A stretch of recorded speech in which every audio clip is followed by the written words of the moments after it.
Coming up on Global Business, empowering youth for sustainable development. Youth leaders are attending the 2023 World Youth Development Forum in Beijing. Openness and cooperation in focus. We bring you insights from the International Finance Forum in Guangzhou. And record-breaking journey, the second China-Europe train arrives in Shanghai for the 2023 CIIE. From CGTN headquarters here in Beijing, this is Global Business. I'm Michelle Vandenberg. We start with the 2023 World Youth Development Forum that opened on Monday in Beijing. Youth leaders attending the forum are discussing ways of unlocking the full potential of young people to help the world meet sustainable development goals. Sun Tianyuan reports. Hundreds of international youth leaders and representatives are in Beijing at this year's World Youth Development Forum to discuss innovative ways of tackling some of the world's biggest challenges. Alice Ho, Chief Youth Officer of the Global Alliance of Universities on Climate, is using the forum to raise awareness of fighting one of the biggest crises of our times. We can all work together and share our own experiences and learn from other experiences, because in the world of climate change and climate action, everything is a unite. We are here to help each other because we're here to help all of us, the whole planet, together to mitigate this challenge. This year's forums is focused on promoting global sustainable development, including digital development, climate change and the food crisis, as well as cultural innovation. Our program asks students to dig into their local customs during summer and winter breaks. Then we make mini magazines and creative videos to showcase them. We hope more young people can have a better understanding of their hometowns and engage closer in cultural inheritance and protection work. During the forum, organizers will also showcase typical youth projects and practices in promoting global sustainable development. This year's forum will last from Monday to Wednesday. Organizers say they hope the event can continue to serve as a platform for young people worldwide to direct their voices and energy towards global development. Sun Tianyuan, CGTN, Beijing.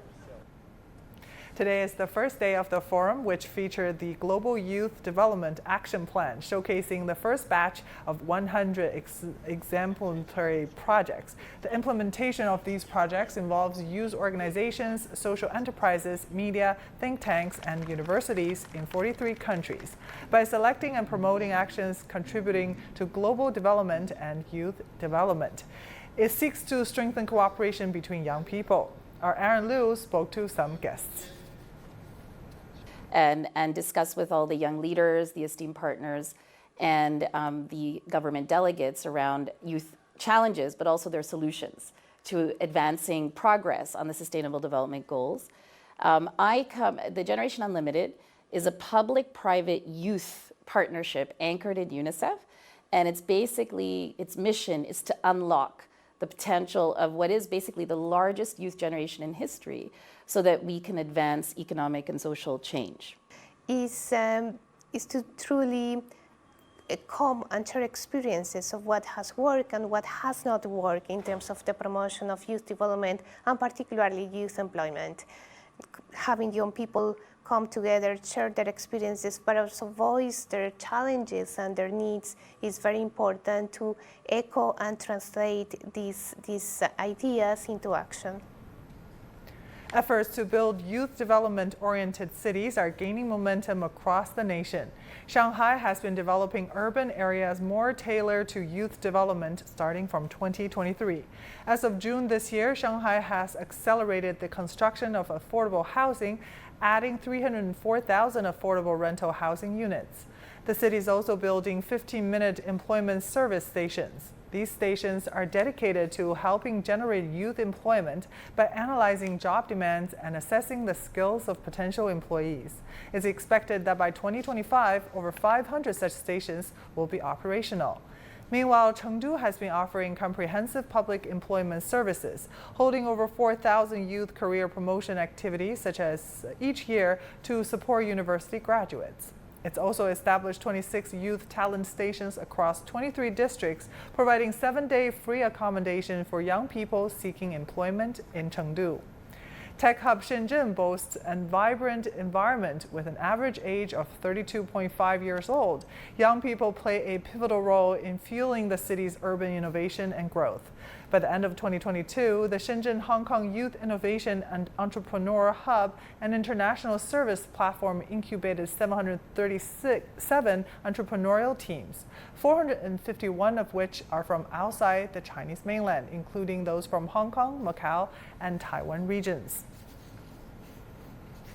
Now, to understand what inspires youth leaders here in China, we're joined by Pu Yiliu, founder of a new luxury jewelry brand, Anota. Hi there, Yiliu. So in light of the current global economic situation and considering the forum's dynamics and theme, what is the significance of organizing the World Youth Development Forum this year? Hi, thank you, Michelle. The World Youth Development Forum in 2023 comes at a pivotal time amidst the ongoing global economic uncertainties, especially in recent years due to various influences. The global economy has declined. Although it is gradually recovering at this stage, we still need to pay attention to the obvious trend of economic fragmentation in this process. So under such situation, it's getting more difficult for young entrepreneurs. The forum provides a platform for young minds from across the globe to converge, share ideas, and collaboratively work towards the sustainable solutions. Also, it gives more confidence in encouraging young age to the development momentum, making it a significant effort towards nurturing the new generation of change makers from the global context. The theme of this year's forum is innovation-driven development. What role do you think young people, including university-level entrepreneurs, play in driving innovation within the society as a whole? Youth, including those engaged in entrepreneurship at the university level, actually are the forefront of driving innovation within society. University-level entrepreneurship in particular serves as a microcosm of the larger innovation ecosystem, fostering a culture of problem solving that is crucial. So the synergy between academia and entrepreneur endeavors facilitates the transition of theoretical knowledge into practical. And also the Z generation are the first batch of true digital natives. They're born in the time of the glowing of digital era. So they are more adaptable to the development of short videos and the emergencies of AI intelligence, and they will react to the change and the trend faster. And as the founder of Anota brand and a serial entrepreneur, based on your experience, what do you think are the key factors that contribute to successful youth-driven innovation and development?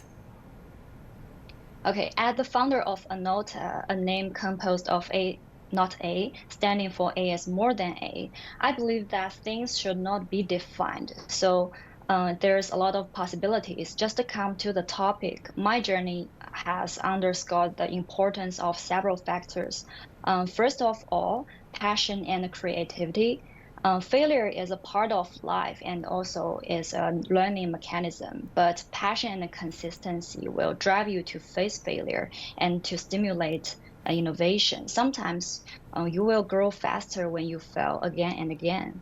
And secondly, access to mentorship and resource and a supportive network can significantly accelerate the learning curve and the transition from idea to implementation. Lastly, instilling a strong sense of purpose and commitment to sustainable practice among the youth is also essential. So come to Anota. Our ethos at Anota, leveraging sustainable materials like lab-grown diamonds for luxury jewelry, is a testament of how innovative, ethical business models that can not only be thrive and also drive possible change in the industry and beyond. Yeah, definitely. Well said. Thank you so much for your insights. Really appreciate your time. Pu Yiliu, founder of Anota, for us.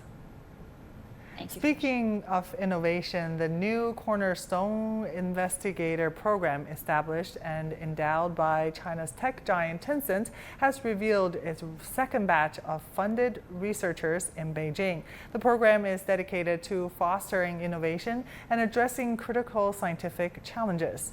Our reporter Dai Kai-yi has more. A total of 46 scientists from 13 Chinese cities have been chosen by the new Cornerstone Investigator Program for its second round of funding. The program is expected to support these scientists to take the leap from 0 to 1, embarking on journeys to explore uncharted territories of human knowledge. The selected scientists focus on a wide range of research areas, from quantum-enhanced optical telescopes to perennial rise, all aimed at addressing critical scientific questions. 未来的10年到20年 In the next 10 to 20 years, China is moving from quantity to quality in its tech development. The new Cornerstone Researchers Program focuses on original innovation and aims to make the most of private funding's flexibility, supplementing government support for fundamental research. Under the guidance of the China Association for Science and Technology, the new Cornerstone Investigator Program is led by scientists and operated independently by the new Cornerstone Science Foundation, which was established by Shenzhen-based internet company Tencent in 2022. According to the foundation, the program doesn't impose specific research tasks or progress assessments on its researchers. Instead, it offers long-term, stable support to enable these scientists to pursue challenging and innovative work. The selection of people rather than projects gives our scientists the freedom for scientific exploration. They can unleash all their talents and boldly push the limits of human knowledge. These are the fundamental characteristics. The program is divided into two major fields, mathematics and physical sciences and biological and biomedical sciences, supporting scientists working full-time in the Chinese mainland as well as in Hong Kong and Macau. Over the next decade, it is expected to support between 200 to 300 exceptional scientists. 因为这样一类项目呢，充满未知的因素啊。 Basic science research is full of unknown factors, requiring substantial funding. It's about high-intensity, long-term support for exceptional scientists to engage in uncertain but critically important original projects with the potential for major breakthroughs. Tencent announced last year that it would invest 10 billion yuan or $1.36 billion over the next decade to support select scientists with the potential to make breakthroughs in basic research. As a project that supports basic scientific research with society funding, the new Cornerstone Investigator Program announced its first round of funding recipients in January of this year. Now, just 10 months later, the release of this second batch of awardees is set to spark even more innovation in the development of science in China. 大概CGTN, Beijing. You're watching Global Business, still to come. Openness and cooperation in focus. We'll bring you insights from the International Finance Forum in Guangzhou when we come back.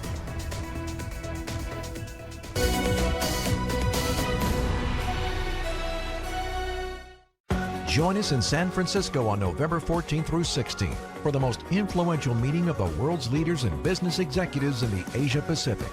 The APEC CEO Summit 2023 will focus on creating economic opportunity. The summit will promote sustainability, inclusion, resilience, and innovation across the Asia Pacific. Don't miss your chance to be part of the conversation. Request your invitation at apecceosummit2023.com.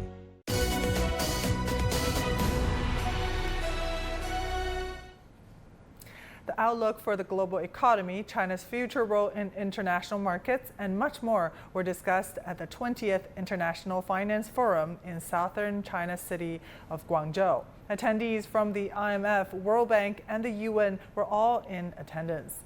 CGTN's Omar Khan has more. The global annual conference of the International Finance Forum has brought together financial experts from around the world. For 20 years, the platform has engaged in dialogue focused on international financial cooperation, new models of growth, and sustainability. This year's gathering is an opportunity for Guangdong Province to showcase what it can contribute to global economic recovery. We adhere to the promotion of high-quality economic development, taking the real economy as the foundation and manufacturing as the leader. We are creating a province that focuses on education, science and technology, and innovation. We've formed 8 trillion yuan worth of industrial clusters, and our regional innovation capacity has ranked first in the country for 8 consecutive years. The IFF network connects 50 countries and regions and more than 100,000 financial experts. For many of them, this meeting is a chance to map out a long-term plan for future financial expansion. In the middle of the Great Bay Area, we are going to build international financial island where all kinds of financial activities will be carried out.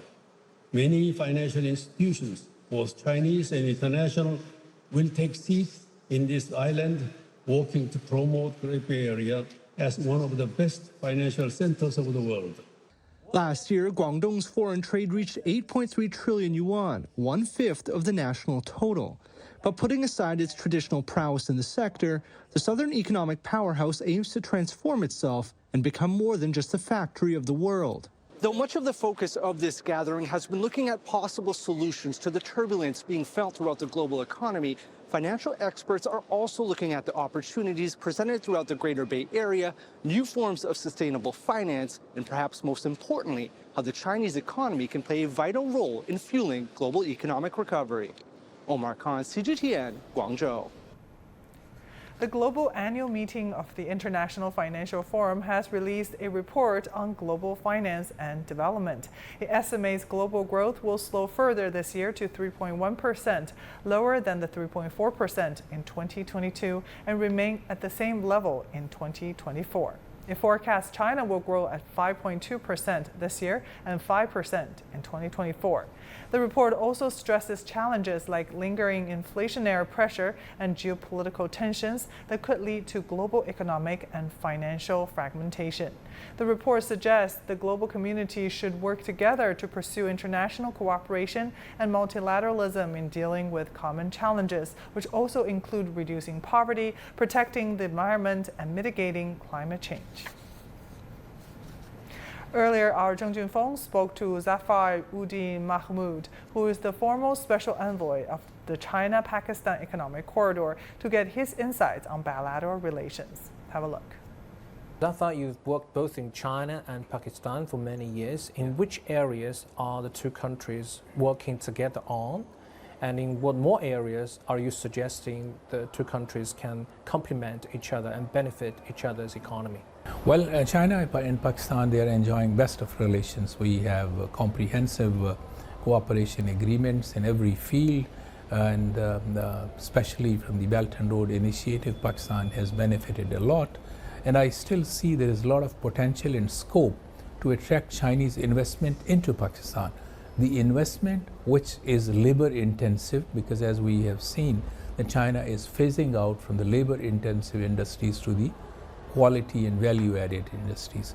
So Pakistan, with a population of about 250 million people, we have abundant labor resources, which is also cheap. So we look to the opportunity of getting investment from China, particularly those labor intensive industries, and we expect that the Chinese company will be transferring their enterprises to Pakistan. We have already seen some companies which they have moved to Pakistan, and they are doing very well. I talk about the appliances companies, the tire manufacturing, the mobile phones, because the market is very big. So I see there's a great potential for further cooperation between the two countries in this area. Zafar, I understand you've been working on the China-Pakistan Economic Corridor. It's a major project within the Belt and Road Initiative between China and Pakistan. What kind of progress has been made so far? I had been very lucky that I was the part of this initiative from the very beginning. I was appointed as special envoy for CPEC based at embassy in Beijing, and perhaps Pakistan was the only country which appointed a dedicated officer for coordination of these CPEC related projects. So within a very short period of time, Pakistan was able to attract more than $250 million of investments from China, mostly in the energy and infrastructure areas. So before the launching of CPEC or BRI, Pakistan has very serious energy shortage. We have no electricity for more than 12 to 18 hours in a day, even in big cities. And after the implementation of the CPEC initiative, we were able to eliminate the electricity shortage, and there was no shortage of electricity, which is really remarkable for our country. The road networks across the country has been completed. The new port at Gwadar is now fully operational, and there are many more projects which are still in different stages of completion. So Pakistan has benefited a lot from this initiative, and Pakistani people, they are very grateful to China and President Xi's initiative of BRI, which is a kind of collaboration for development. You're watching Global Business, still to come. Record-breaking journey, the second China-Europe train arrives in Shanghai for the 2023 CIIE.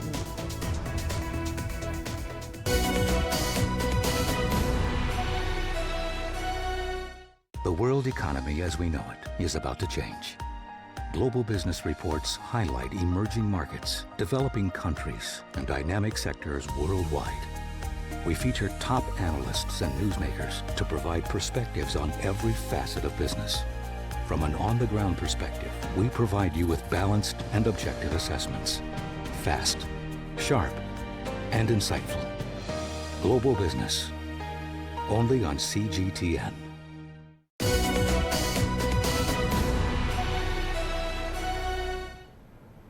The second China-Europe train serving the 2023 China International Import Expo, or CIIE, arrived in Shanghai on Sunday. Departing from the German city of Duisburg, the CIIE Express set a new record for a China-Europe freight train, only taking 16 days for the 11,000-kilometer journey. This year, China's railway sector will run 3 CIIE Express trains, delivering $50 million worth of cargo from Europe for the event. So far, 150 CIIE Express trains have moved $5 billion worth of cargo safely between China and Europe. This year, we've added some stops along the way and improved the coordination of the whole process in an effort to provide CIIE exhibitors with a premium transportation experience. Meanwhile, the first foreign art pieces to be shown at the upcoming CIIE in Shanghai have also been cleared by the customs at the Shanghai Free Trade Zone on Monday. The painting is a representative piece drawn by renowned Japanese artist Ayako Rokaku, which will be showcased at the consumer goods section. This year's section for art pieces will be around 3,000 square meters, a record for the expo. Over 20 exhibitors will be bringing their art pieces with a declaration value worth $95 million. Over 100 art pieces will be shown. They arrived in our bounded warehouse recently and will start to enter the Import Expo venue on November the 1st.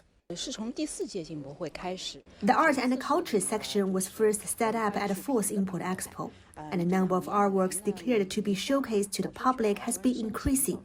We usually just spend half a day to clear the pieces after their arrival. Over 300 experts and scholars from international health organizations, news outlets, research institutes, companies, and relevant government departments gathered at Tsinghua University in Beijing over the weekend to discuss how cross-border, cross-sector efforts can be made to promote sustainable development. Let's take a closer look at the second Global Development and Health Communication Forum. Conflicts plague our world. The United Nations Sustainable Development Goals lagging behind. At this critical juncture in history, how can all sectors of society and all countries come together to strengthen global health? An information hub launched by Tsinghua University aims to help bridge the gap between hard science and the general public. The platform, first of its kind in China, aspires to be a one-stop information hub to enhance understanding of health and development with input from both Chinese and global contributors. What happens here in China and the science, technology, innovation and research that is undertaken here is not just of national benefit, but of global benefit. The offline forum gathered influencers from the likes of the United Nations, the World Health Organization, and the Bill and Melinda Gates Foundation. And we really try to bridge between the scientists and the general public, and make sure that we all understand what's behind all these innovation and this technology. Chinese health companies such as BGI Genomic also chimed in, giving the example of using genomics technology to detect Down syndrome and help decrease the disease. From science to communication to action, the string ties together the forum's discussions. This is what we always said, 行胜于言, action speaks louder than words. So we talk about global again and again, and we were thinking about what's the action to reflect the right conception of global development and global health. For all of the attendees at the forum, the hope is to enhance cross-sector, cross-border dialogue and cooperation to build a more resilient, healthy, post-pandemic world. Chen Mengfei, CGTN, Beijing. Now moving on to some other headlines we're tracking at this hour. China's EV maker BYD on Monday posted a record quarterly profit of $1.42 billion in the third quarter, up over 82% year-on-year. Despite softer demand and increased competition, the electric vehicle giant preserved its domestic market leadership. McDonald's third quarter sales rose 8.8%, beating Wall Street estimates. Its cheaper menu and new launches have driven consumer demand despite industry-wide price hikes. And leaders of the United Auto Workers Union approved a tentative deal with Ford on Sunday. The deal includes a pay hike of at least 30% for full-time workers, as well as over $8 billion in manufacturing investments. Negotiations are ongoing at General Motors. And that will do it with this edition of Global Business. I'm Xia Vandenberg in Beijing. Thank you for watching. Bye for now.